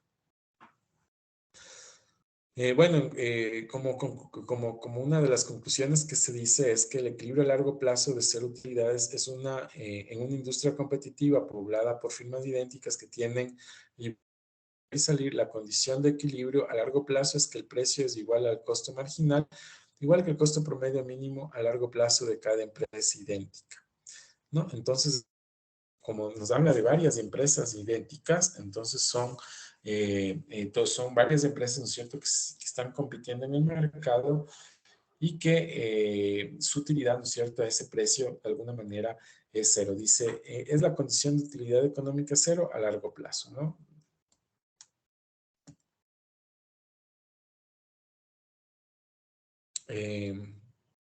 Otra de las conclusiones, sobre todo que se mira aquí, es la rentabilidad a largo plazo, ¿no es cierto? En un escenario, sobre todo, de competencia perfecta, dice que las fuerzas de la competencia tienden a empujar a las empresas y a las industrias hacia un estado de utilidad cero a largo plazo, ¿no? Entonces, esto hay que tomarlo en cuenta, ¿no es cierto? A largo plazo, sobre todo, la competencia les lleva a las empresas, ¿no es cierto?, a un punto de utilidad cero. Esto en el largo plazo. Dice, las empresas competitivas obtendrán un rendimiento normal sobre sus inversiones, pero no más, ¿no? Dice, las industrias competitivas tienden a atraer la entrada de empresas nuevas, con lo cual empujan a los precios hacia abajo y reducen las utilidades hasta llegar a cero. En cambio, las empresas de industrias o redituables se van a buscar oportunidades de obtener utilidades, los precios y las utilidades tienden entonces a elevarse. A largo plazo, en una industria perfectamente competitiva, es por tanto en el que no hay utilidades económicas, ¿no? Sobre todo en el largo plazo, como pueden ver, ¿no es cierto?, hacia dónde nos lleva esta eficiencia productiva, ¿no? La eficiencia productiva, de alguna manera, nos lleva a todas las empresas, sobre todo, a reducir las utilidades hasta llegar a cero, ¿no? Eso es como el tema, ojo, ¿no?, que esto sobre todo se da en una competencia perfecta, mientras que vemos cuando la competencia es imperfecta, cuando existen monopolios o oligopolios, en cambio, ¿cómo se llama? Allí van a ver, no se llega sobre todo a este punto de las utilidades cero, ¿no? Porque estas empresas monopólicas, oligopólicas son las que ponen finalmente los precios y siempre van a poner precios para obtener, obviamente, sus beneficios. Y bueno, aterrizando cada vez más, sobre todo ya a los conceptos de los mercados competitivos, vamos a ver sobre todo, dice, una de las características notables de la última década ha sido el redescubrimiento del mercado. Dice, muchos países han sustituido el torpe intervencionismo de las economías autoritarias, es decir, la intervención de los estados, y la revolución por una sutil coordinación de la mano invisible, es decir, por una presencia más del mercado. Una vez examinado el funcionamiento básico de los mercados competitivos, la pregunta es, ¿cuán bien funcionan? ¿Merecen una calificación alta por satisfacer las necesidades económicas? La sociedad está obteniendo muchos está obteniendo sobre todo muchos productos con una cantidad dada de factores o estos factores hacen que los productos no sean buenos, ¿no es cierto? Salgan pésimos. Entonces vamos al concepto de eficiencia. Dice, la eficiencia constituye uno de los conceptos centrales en la economía. En un sentido general, una economía es eficiente cuando proporciona a sus consumidores el conjunto más deseado de bienes y servicios, dados los recursos y la tecnología de la economía. ¿Cómo más? Dice, una definición más precisa es el concepto de la eficiencia de Pareto, a la que también se denomina eficiencia de la asignación, ¿no? Entonces, ¿cuál es esta eficiencia de Pareto? Dice, se da cuando no existe reorganización posible de la producción que pueda mejorar el bienestar de una persona sin operar el de alguna otra. Las condiciones de eficiencia de la asignación solo es posible aumentar la satisfacción o la utilidad de una persona reduciendo la de alguna otra, ¿no? Entonces aquí, claro, alguien tiene que sacrificarse, como quien dice, y alguien sobre todo cumple con su satisfacción. Entonces dice que este concepto de eficiencia, ¿no es cierto?, puede ser sobre todo el de las fronteras de posibilidades de producción, ¿no es cierto?, que viene a ser como el de la oferta, como la curva de la oferta. Dice, en una economía es claramente ineficiente si se encuentra por debajo de sus fronteras de posibilidades de producción. Entonces aquí vemos, ¿no es cierto?, cuando una economía es ineficiente, cuando se encuentra sobre todo por debajo de sus fronteras de producción, si se desplaza hasta llegar a la frontera de posibilidades de producción, no tiene por qué disminuir la utilidad de nadie. Dice, como mínimo, la economía eficiente se ubica en sus fronteras de posibilidades de producción, ¿no? Entonces aquí tenemos que esta es una economía eficiente y cuando se ubica por debajo de esta, es una economía ineficiente. Dice que además no solamente requiere que se produzca la mezcla correcta de insumos, de bienes, sino que también estos bienes se asignen entre los consumidores para maximizar ¿cómo se llama? La satisfacción de los consumidores. Entonces ahí es sobre todo su frontera máxima de posibilidades de producción.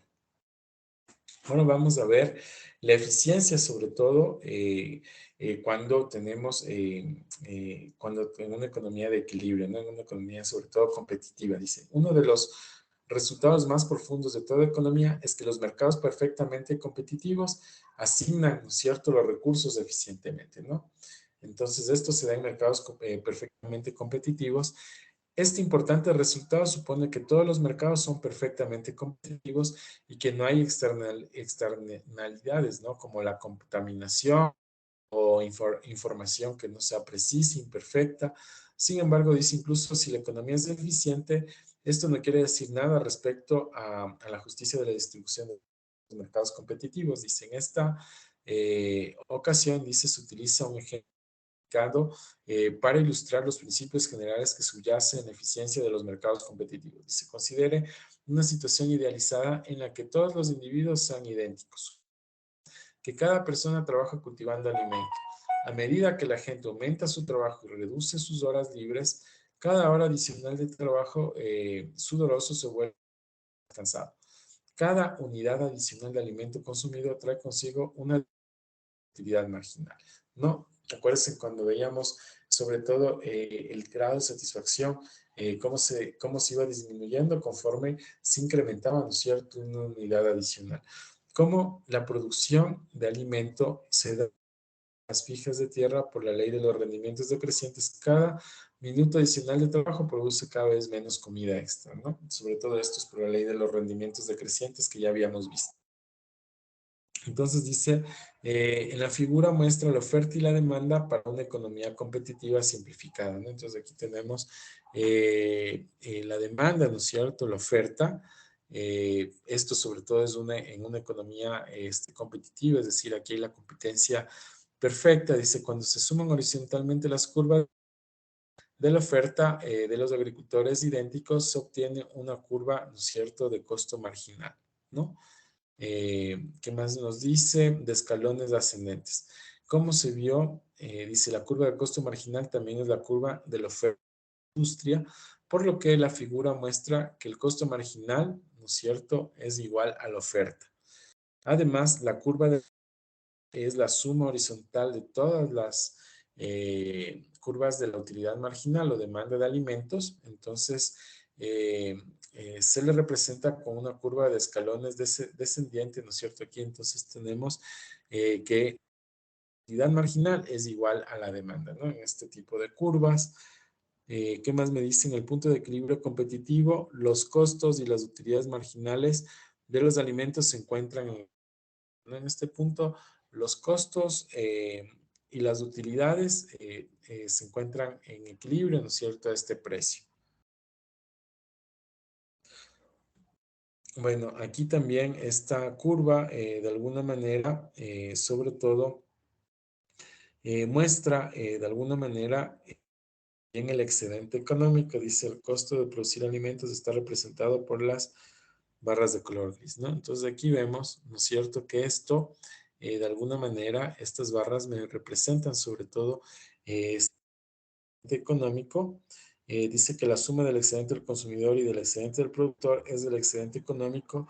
En el nivel de equilibrio competitivo, dice, se maximiza el excedente económico. Ya, en este punto de equilibrio se maximiza, ¿no es cierto?, de alguna manera este excedente económico al que se dice, ¿no es cierto?, que es el excedente del consumidor y el excedente del productor. Bueno, ¿qué más nos dice?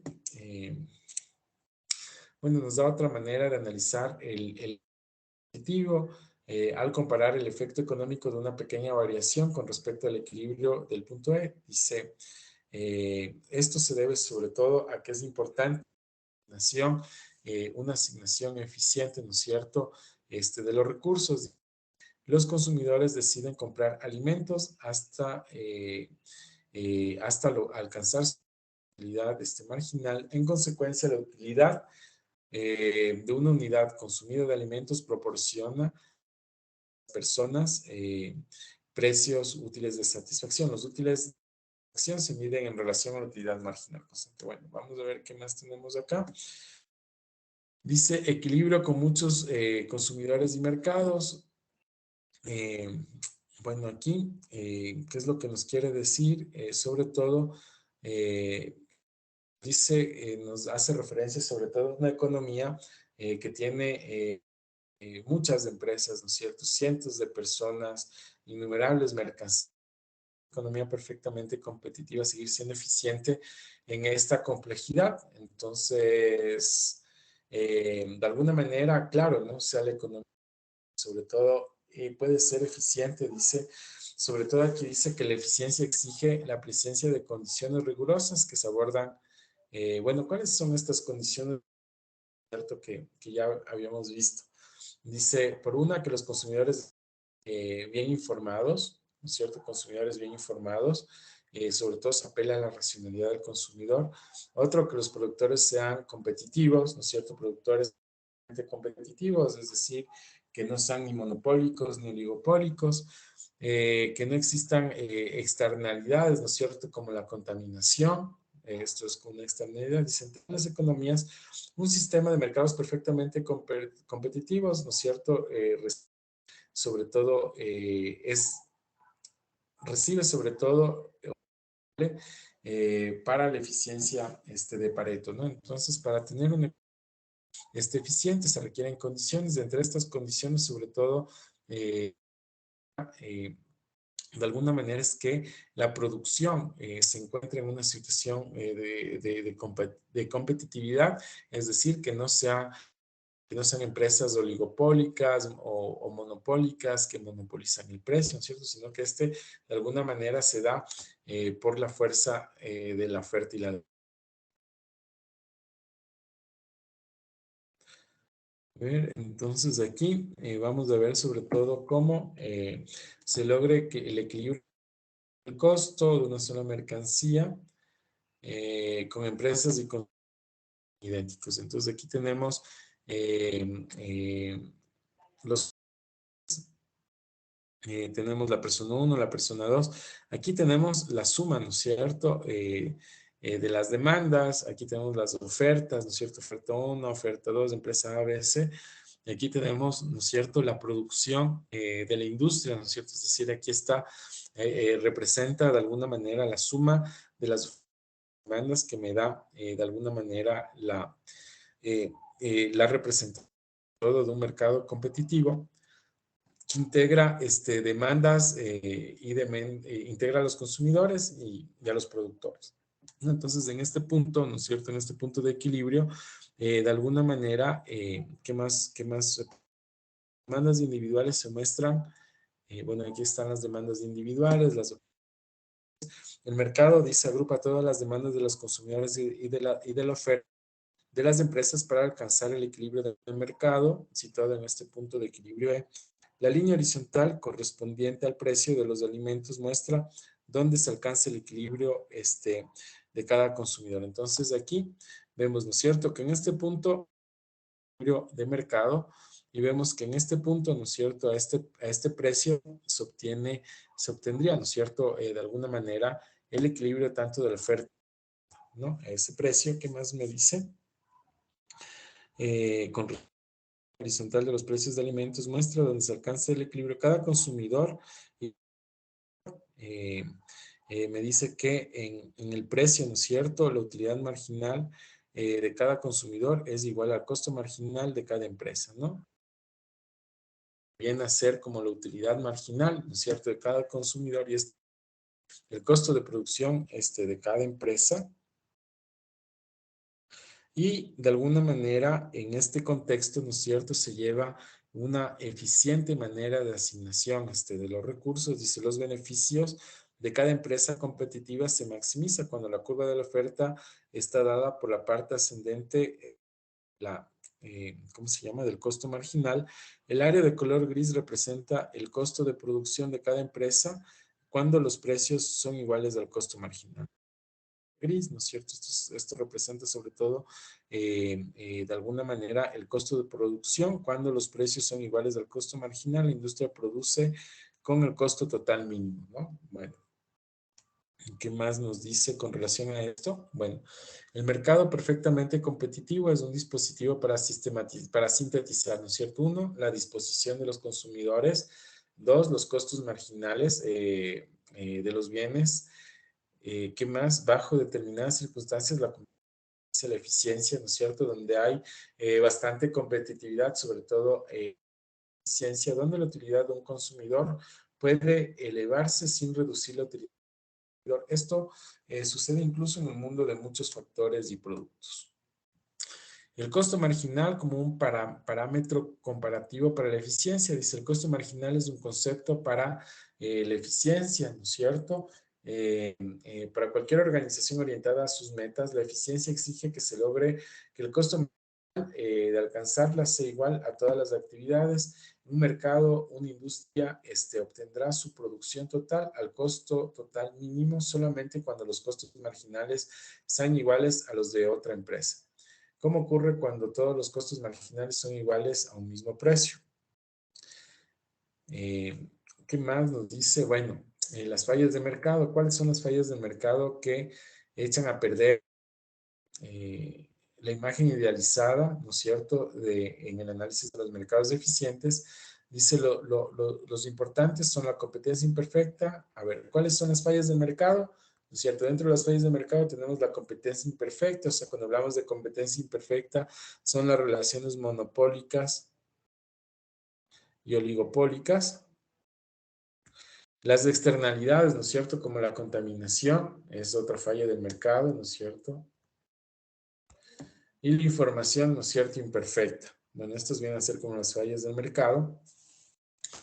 La competencia imperfecta dice cuando una empresa tiene poder de mercado en un mercado, por ejemplo, dice cuando tiene un monopolio, debido a que a un fármaco para suministro local de electricidad. Entonces, una competencia imperfecta es cuando surge el monopolio, puede elevar el precio de su producto por encima del costo marginal, ¿no es cierto? Esto sobre todo para los monopolios y esta situación hace, ¿no es cierto?, que los consumidores compren productos que harían en una situación de competencia perfecta.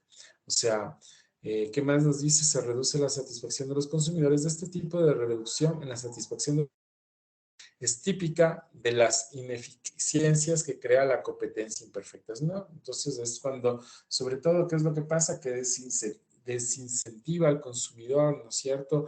¿Y esto cómo se desincentiva? Por la permanente subida de los precios.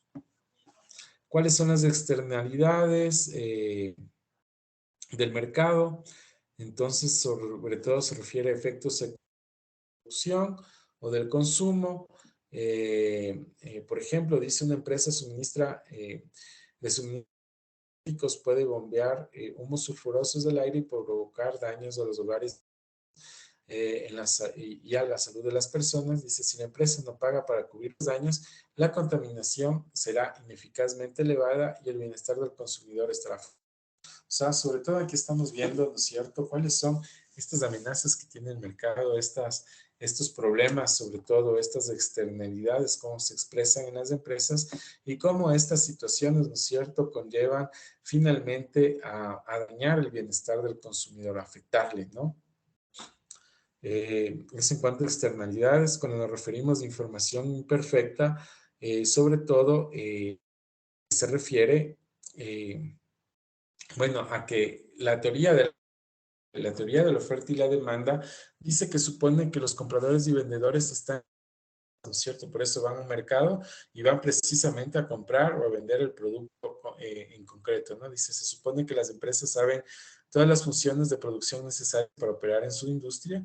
Se supone, o sea, cuando se supone que sabe todas estas funciones, que sabe, ¿no es cierto?, cómo combinar los insumos y los factores para obtener obviamente una producción eficiente y además se presume que los consumidores conocen la calidad y los precios de los bienes. Dice, como si los estados financieros de las empresas son exactos, que utilizan son seguros y eficaces, ¿no? Entonces aquí sobre todo se basa a que el consumidor y las empresas, o sea, sobre todo tienen informaciones concretas o están bien informados sobre los productos, los bienes y los servicios. ¿Qué pasa cuando no existe una información adecuada? Entonces, de alguna manera, ¿no es cierto? O estamos siendo engañados o tal vez estamos comprando un mal producto y esto hace obviamente que se desincentive al consumidor. Bueno, voy a finalizar con esta frase, ¿no es cierto?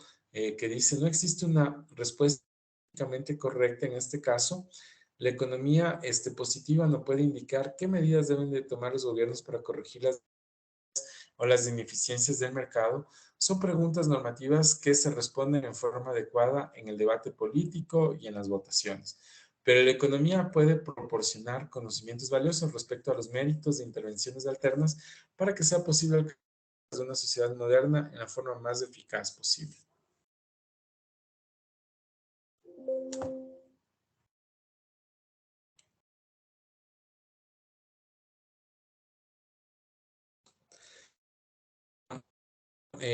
Sobre todo el tema, ¿no es cierto?, de esta clase se ha fundamentado en la ineficiencia, sobre todo por progreso técnico. Cada vez, y con esto vamos concluyendo la clase, ¿no es cierto?, cada vez que avanza o que se desarrolla tecnología, ¿no es cierto?, lo que nosotros vemos es que a un punto más elevado de tecnología, lo que puede pasar, ¿no es que de alguna manera,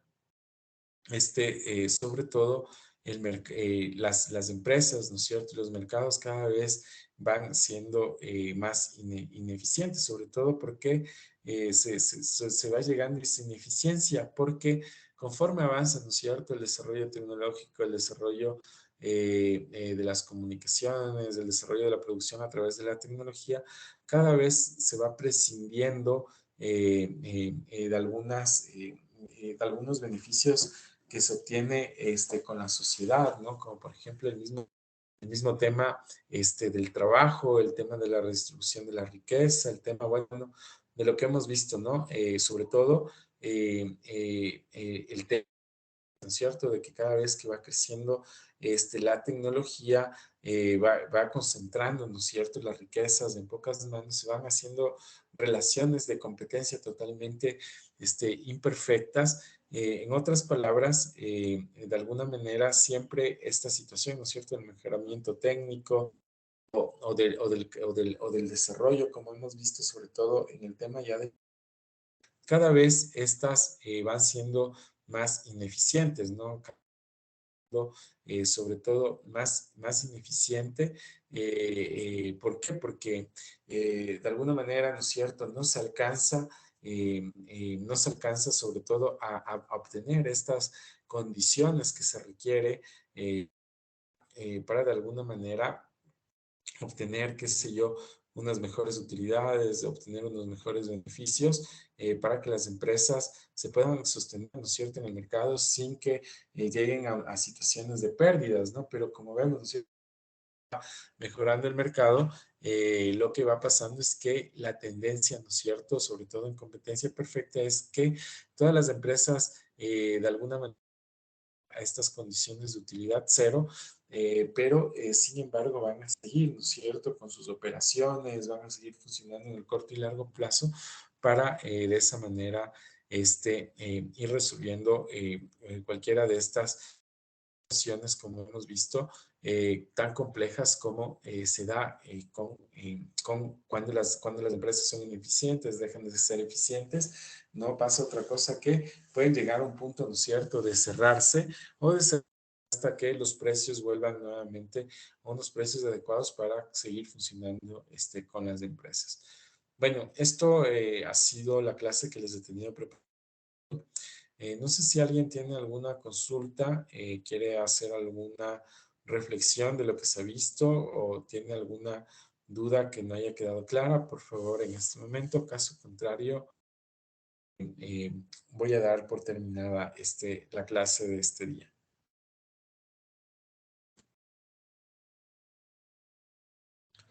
¿No hay preguntas? Quedó todo claro, gracias. Muchas gracias, compañeras. Muchas gracias por su paciencia. Más bien, claro, estas clases ya van siendo como mucho más concretas. Sobre todo es la ineficiencia, ¿no es cierto? Y el progreso técnico.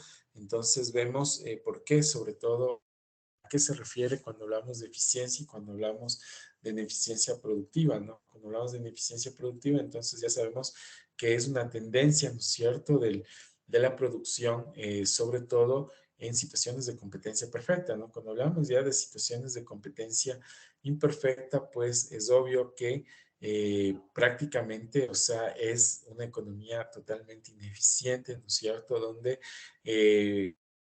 motivar hacia un mercado, ¿no es cierto?, que se cumpla la ley de la oferta y la demanda, lo que motiva más bien es a que de alguna manera no se beneficie al consumidor, que es como uno de los objetivos de una economía eficiente.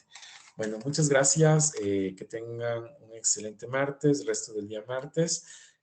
Nos veremos hasta la próxima clase. Una buena noche. Gracias, profe. Buenas noches.